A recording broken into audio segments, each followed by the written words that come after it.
The LA Clippers played their second of a little double dip in Memphis, and Kawhi Leonard was back in the lineup. But what controversial decision did the Clippers make to basically say, hey, Memphis, you can have this one? What do we think of the fact that Kawhi Leonard and Eric Gordon were rested in the second half?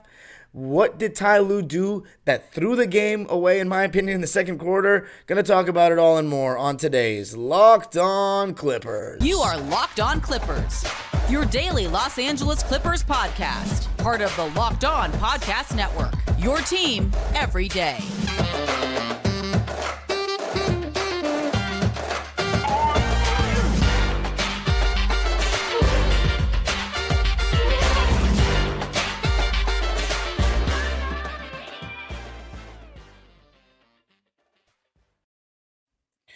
Yes, sir. You are locking in with the Clips. Thank you for making Locked On Clippers the first listen of your day, your team every day. I'm your host, Darian Vaziri, in my 18th season as a Clipper fan. You can also follow me on Twitter and Instagram at DimeDropperPod, and of course, subscribe to my own YouTube channel, Dime Dropper, for more Clipper and LA sports content.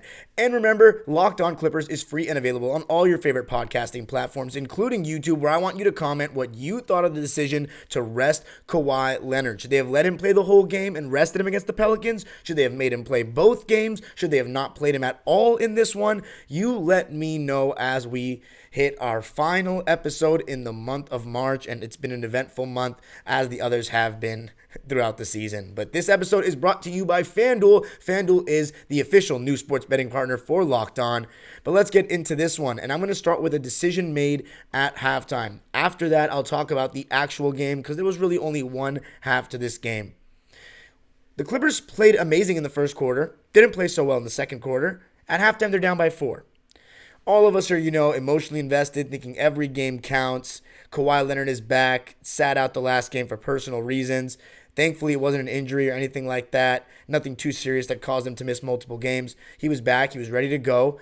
He wasn't too great in the first half, but his defense was still solid, and he was still shooting pretty well. 4 for 9 from the field, 2 for 4 from 3, 12 points. Eric Gordon was also phenomenal in the first half, hitting his open threes, attacking closeouts, making some good passes. But come to find out, to start the second half, Kawhi Leonard and Eric Gordon were going to be out for the rest of the game. Let's start with Eric Gordon. They said hip soreness. That concerns me a little bit.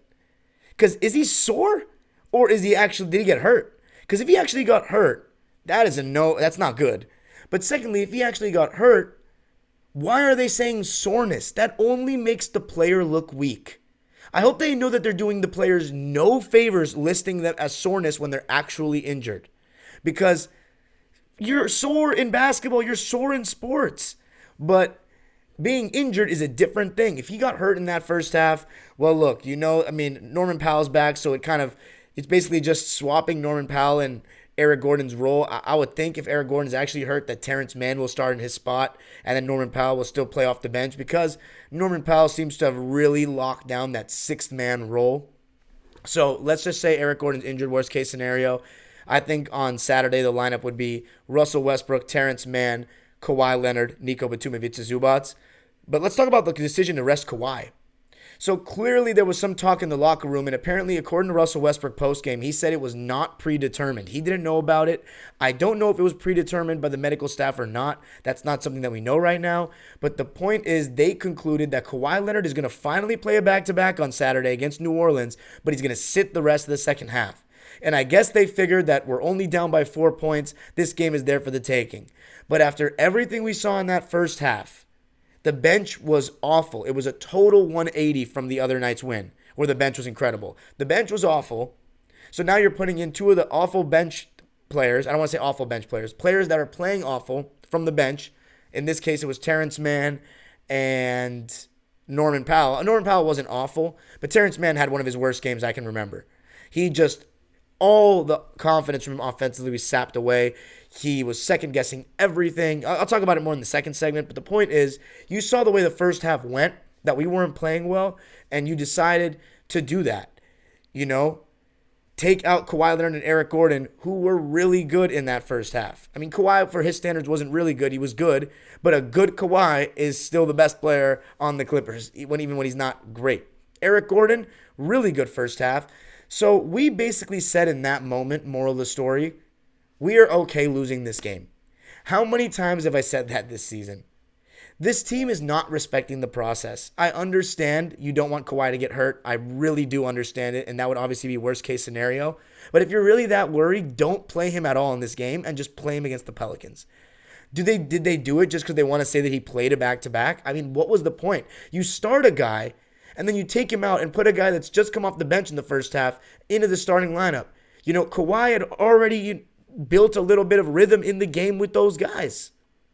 It's not serious. It's not a very serious process. It's a team that's very much okay not winning regular season games. And here's the problem with the strategy. If the Clippers lose tomorrow against the Pelicans on Saturday, then what was this for? You basically gave up a game to lose again. It's wild. And again, just goes back to the moral of the story of the entire season that the Clippers, medical staff, and organization has not taken the regular season seriously. The Phoenix Suns now have 2 less losses than the Clippers. The Lakers won against the Timberwolves on Friday night. They are now on the Clippers' tails, and there's a game coming up next week between the two. This is not looking good for the Clippers. And mind you now, the Clippers are 41-37. There are 4 games left. Lakers, Portland, New Orleans, and Phoenix. Those are all going to be difficult. I don't expect much resting from those teams in those games. Maybe Phoenix, if they have the 4th seed clinch, they will rest. But that's risky. And now the Clippers' best record they can get is 45-37. The 2019 Clippers were 48-34. A team led by Lou Williams, Tobias Harris, Patrick Beverley, and Montrezl Harrell. I think that tells you everything you need to know. Because the only difference between that team and this one, besides the insane amount of talent that this team has over that one, was that team played hard every single game. They played with a fire to prove everybody wrong. This team doesn't. And that starts from the coaching staff, from the medical staff. And coming up, going to be talking about the decision made in the first half when an actual basketball game was being played that really turned the momentum of the game. But before I do that, I got to tell you about FanDuel. The tournament is heating up, and there's no better place to get in on the action than FanDuel, America's #1 sportsbook. The Final Four is on Saturday, and we got some really good games. First time in the history of the tournament where you got no top 3 seeds in the Final Four. Right now, FanDuel is giving new customers a no-sweat first bet up to $1,000. That's up to $1,000 back in bonus bets if your first bet doesn't win. Just go to FanDuel.com/lockedon and sign up today to claim your no-sweat first bet. Then you can wager on everything from the money line to point spreads to which team will be cutting down the net, all in an app that's safe, secure, and super easy to use. So don't miss your shot at a no-sweat first bet up to $1,000 when you join FanDuel today. Just go to FanDuel.com/lockedon to sign up. Make every moment more with FanDuel. All right, so the Clippers against the Grizzlies here, it was a total tale of 2 different quarters that looked like 2 different basketball teams entirely. The first quarter, the Clippers came out with one of the best starts they've had in a long time. I mean, the Oklahoma City Thunder start, the first one, the game the Clippers lost where Paul George got hurt, that was an amazing start. But this was incredible. I mean, Desmond Bane, Jaren Jackson, Tyus Jones, all the guys that missed the game on Wednesday were active in this one. And I thought the Clippers played so physical to start. Nico Batum, Kawhi Leonard, and Russ took their turns on Dillon Brooks, Desmond Bane. And, I'm sorry, Kawhi was guarding Jaren Jackson, but Nico Batum and Russell Westbrook took their turns on John Morant, Desmond Bane, Dillon Brooks. And I thought everybody was so physical to start. Zubats was killing Jaren Jackson Jr. in the beginning, just shooting jump hooks right over the top of him. Russ was making some great passes on the drive, finding guys popping out after setting screens. I mean, there were a couple times where Russ drove and passed it to Ivica Zubats in a little bit of traffic, but Zoo did such a good job of catching, gathering, hitting a jump hook. One time he even hit him with a left-handed jump hook, which we've seen a little bit more from Zoo. We've seen that a little bit more from Zoo this season. And I love it, which just, makes me want to push the whole Zoo needs more post touches agenda even more. But Zoo was awesome. I mean, defensively he was good. He was rebounding. And Eric Gordon got off to a good start as well. He and Russ were creating a ton of good looks in that first quarter. EJ was attacking closeouts, knocking down the 3 ball. Kawhi had 7 points, and he was on the quieter side. He was really letting Russ and Eric Gordon do things. Nico Batum's defense was good, even though his shot wasn't falling. And the bench came in, and I thought in the beginning, as the bench came in, kind of one at a time, they were still doing well. Robert Covington, Terrence Mann were very physical. Terrence Mann was being the one thing he did well in this game, because he did not have a good game. But the one thing he did well was when he was guarding Luke Kennard, he was making sure he wasn't getting off anything. That was, I thought, pretty funny. And he did that in both games. Two of the games that we played against Luke Kennard. The one at Staples Center where we came back, and this one. He's been really aggressive against him. But Kennard, Nuke, he absolutely killed us in this game. 5 threes. And a couple times it's like he made a couple threes and you're leaving him open. At that point, you need to, I understand there's a lot of complicated actions you have to communicate through, but you cannot be leaving him open after a certain amount of threes made. You have to stay home, even if it means giving up a layup. Because an open three for him, the way he's shooting, when he's shooting with confidence, is basically a layup. So no need to overhelp so much. You can't leave him open. And they were definitely making the Clippers pay there. But what really turned the game was, first, an interesting thing before the game turned. We said, and I said on this podcast, because Ty said, that it's going to be a 9-man rotation. I expect to see that in the playoffs. But in this game, maybe because they knew about the whole Kawhi thing, I'm not sure. But in this game, they went with a 10-man rotation with the total bench. Bones Hyland, Norm Powell, Terrence Mann, Robert Covington, and Mason Plumlee. And when they put that lineup in, it wasn't very pretty. The Clippers went through a really cold spell. The Grizzlies bench was better. Just like the Grizzlies bench was, it was the opposite on Wednesday. The Clippers bench was so much better. But mind you, Santi Aldama and Luke Kennard were starting, and those two guys were the catalyst for their run in that second unit. Clippers started turning the ball over, getting very careless, missing shots at the rim. Bones Hyland wasn't making shots. Terrence Mann was losing the ball. He was missing shots as well. And the defense, Mason Plumlee was just awful. Not catching the ball, no resistance at the rim, gets constantly caught flat-footed. For a guy that can get off the ground well, on defense, he sure does not get off the ground. He offers zero resistance. In the playoffs, he's probably not going to be able to play that much. I'm being serious. It's that bad. I don't know if I have to go back and watch the film. It's been so long. But in Portland, was he blocking shots when we played against him in the playoffs? Because I remember him obviously being a little more athletic, but I don't remember him being this bad a defender. He offers zero resistance at the rim. Bones Hyland, he was trying, but he didn't have the same defensive impact he had the last couple of wins. He was getting bullied a little bit, and this is what really turned the game right here, or turned the half. Clippers were up by as many as 20 in the first half. 20. Robert Covington is the last one to come in. Kawhi Leonard doesn't play the whole first quarter like he normally does. Rocco comes in for him towards the end of the first.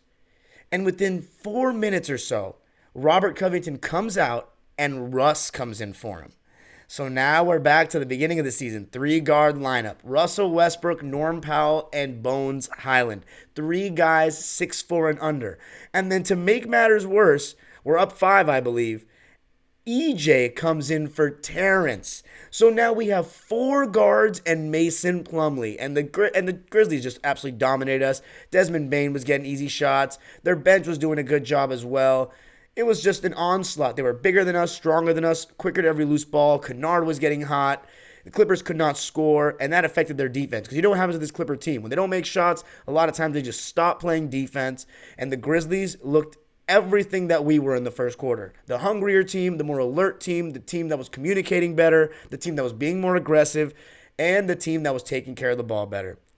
And the Clippers, despite all of that, Zoo, Kawhi, EJ, they kind of restored a little bit of order at the end of the first half. And the Clippers are up by 4 at halftime. And then we get back to the first segment. We make the decision to not play Kawhi and Eric Gordon. And at that point, they just got destroyed in the second half. The Grizzlies were just a better team. Terrence Mann has to be playing well if you want to stand a chance without Paul George and Kawhi.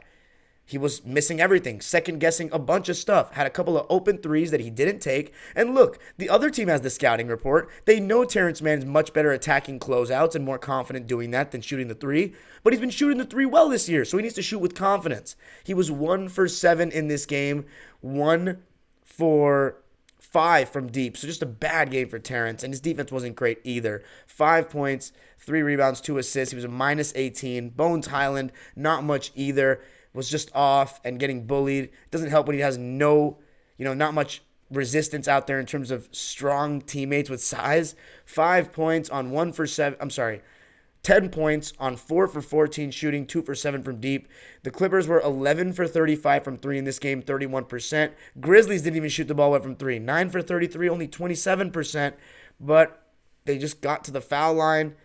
Not even one less time than the Clippers. It's so funny looking at this box score. You don't even know where they won it, but they had 9 more makes, and they turned the ball over less. Clippers turned the ball over 17 times. They turned the ball over 14 times, and the Clippers got absolutely dominated in the second half, 53-43. But the thing is, they were down by as many as 20, and they waved the white flag, and then Xavier Moon and Moussa Diabate are +8 in garbage time minutes. But the white flag was waved very early in that fourth quarter, and if we're being honest, the white flag was waved at halftime, because when the bench is playing as badly as I just described, and now you're putting those guys in for the 2 players that probably played besides Zubats, I'd say, who was awesome. He had a double-double in the first half, by the way, if it's a Zubats. 15 points and 15 boards on 6 for 10 shooting. But the other 2 guys that were playing the best were Eric Gordon and Kawhi. So when they don't play, now you're putting in Terrence, who's not having a good game to start, and Norman Powell, who I just thought was okay. Not offering much defensively, though. He's going to take some time for Norm to get back into form. 16 points, 6 for 11 from the field. I mean, it looks efficient, but I still didn't really like what I saw. He had the worst plus-minus on the team with -31. And Eric Gordon and Kawhi Leonard, Eric Gordon was +7, Kawhi +12, the highest of any Clipper. I mean, it's just insane to be giving up games like that with teams on our tail and all that, but that makes Saturday's game that much more important. And coming up, going to take a look at Saturday's game against the Pelicans. How can it go? What should we expect? We're going to talk about that coming up. Okay, to close out on this Clipper game, Nico Batum. He didn't give the Clippers anything offensively in this game. 0 for 4 from the field, 0 points.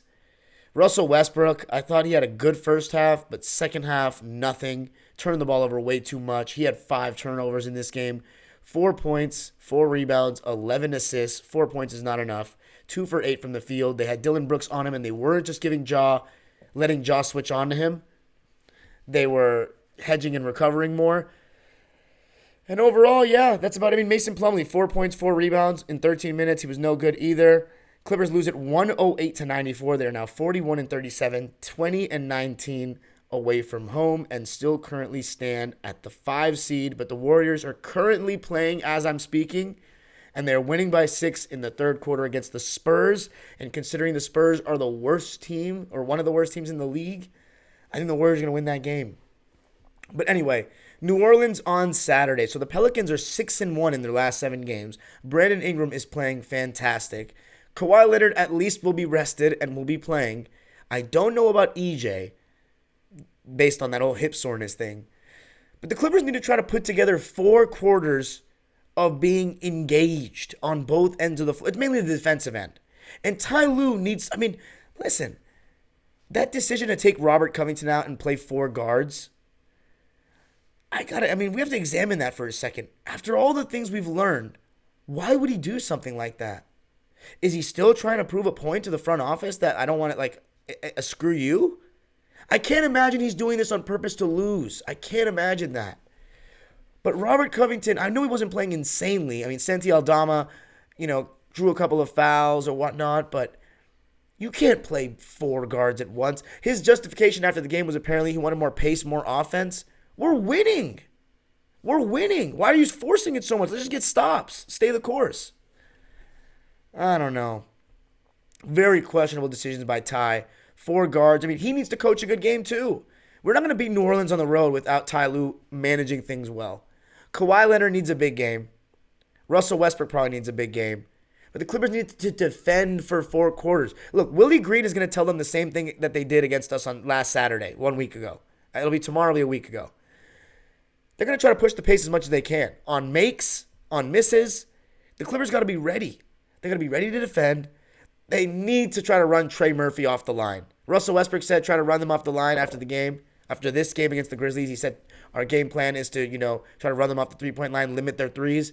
Trey Murphy, after the way he played in the last game, they need to run him off the line. Try to put Jonas Valanciunas in the pick and roll a good amount.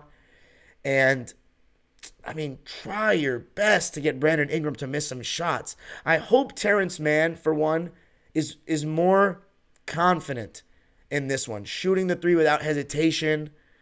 He's got to do a better job getting over screens. Recently, that's been a drop-off for him. But With or without EJ, the Clippers need to can and should put up a solid performance. They need to play like this game really, really matters, because it does. You only got 4 games left. You got to play hard in this one. Attention to detail for 4 quarters defensively. How many games have the Clippers lost when they've done that? And they've only done that in like 3 or 4 games. And every time I say that they've done that for 4 quarters, they win. And it's granted, it's very hard to stay focused for 4 quarters on defense and communicate well and all that in today's NBA with it being so hard to guard. But you got to do that more than the other team. And the Clippers have the personnel to do it. But Ty Lue needs to employ that personnel. I expect to see Russell Westbrook, Ivica Zubac, Kawhi Leonard, Nicholas Batum. I'm going to say Eric Gordon starting on Saturday. And they cannot start out the way they did against New Orleans last week. They got to come out with authority. Kawhi had a terrible game against them last time. Herb Jones, Trey Murphy, Brandon Ingram's length, they really bothered him. But the thing is, when Kawhi's going, nobody can guard him. I don't care how good of a defender you are. When his jumper is falling, there's nothing you can do. The Clippers need a huge game from Kawhi. I'm talking 30-plus points, because the Clippers' record is really good when Kawhi scores 30-plus. But not a good loss for the Clippers. Moral of the story, they did not care to win this game by doing what they did at halftime. Ty Lue's 4-guard lineup really changed the momentum of the game. Clippers were up by 20 in the first half, trailed by 4 at halftime. And in the second half, they just didn't have the fight. They got totally outworked, totally outplayed. Not much resistance over screens. Defensively, nothing. And so now they have a huge game against the Pelicans. You can follow me on Twitter and Instagram at DimeDropperPod. Subscribe to Dime Dropper on YouTube for more LA Sports and Clipper content. Make sure you comment on today's pin question. What would you have done if you're the Clippers? Would you have rested Kawhi and played him against the Pelicans tomorrow only? Would you have played him in both? Would you have done exactly what the Clippers organization did? Would you have played him in this one and not tomorrow? Let me know out of all those possibilities. Thank you for making Locked On Clippers your first listen today. Now make your second listen game-to-game NBA. Every moment, every top performance, every result. Locked On Game-to-Game covers every game from across the NBA with local analysis that only Locked On can deliver. Follow Game to Game on Locked On NBA. Available on the Odyssey app, YouTube, and wherever you get your podcasts. The age-old proverb continues. Go Clippers.